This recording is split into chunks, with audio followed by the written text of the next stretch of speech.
साथियों, कोई भी देश बिना आत्मविश्वास के आत्मनिर्भर नहीं हो सकता, विकसित नहीं हो सकता।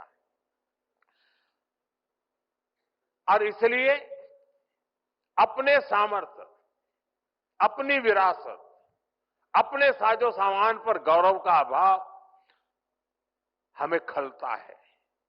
हमारे पास उसके प्रति एक कमिटमेंट चाहिए, गौरव का भाव होना चाहिए और हमें बड़ी मजबूती के साथ, गौरव के साथ मजबूत कदमों से आगे बढ़ना चाहिए।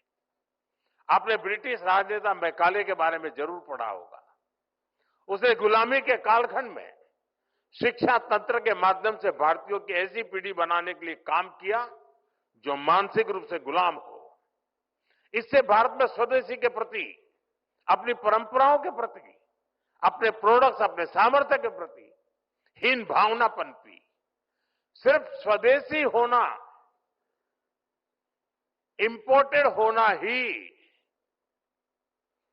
विदेशी होना और इंपोर्टेड होना, इसी को श्रेष्ठता की गारंटी मान लिया।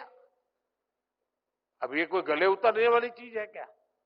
हमें मिलकर गुलामी की इस मानसिकता को खत्म करना है।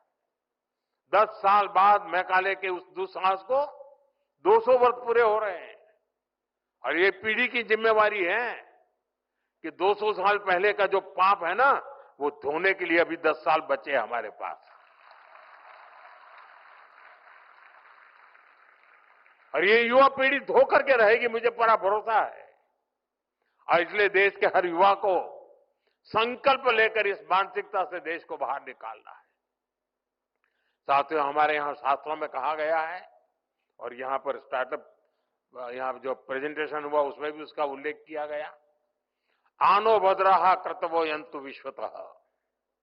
यानी हमारे लिए सभी दिशाओं से कल्याणकारी और शुभ और श्रेष्ठ विचार आने दे। आपको भी दुनिया के हर बेस्ट प्रैक्टिस से सीखना है, लेकिन अपनी विरासत, अपने आइडियाज को कमतर आंकने की प्रवृत्ति को कभी हावी नहीं होने देना है। स्वामी विवेकानंद जी का जीवन हमें यही तो सिखाता है।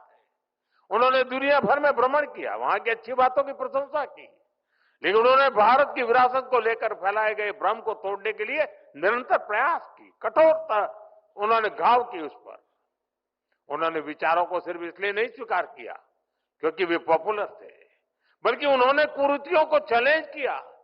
स्वामी विवेकानंद जी एक बेहतर भारत बनाना चाहते, उसी स्पिरिट के साथ आज आप युवा शक्ति को आगे बढ़ना।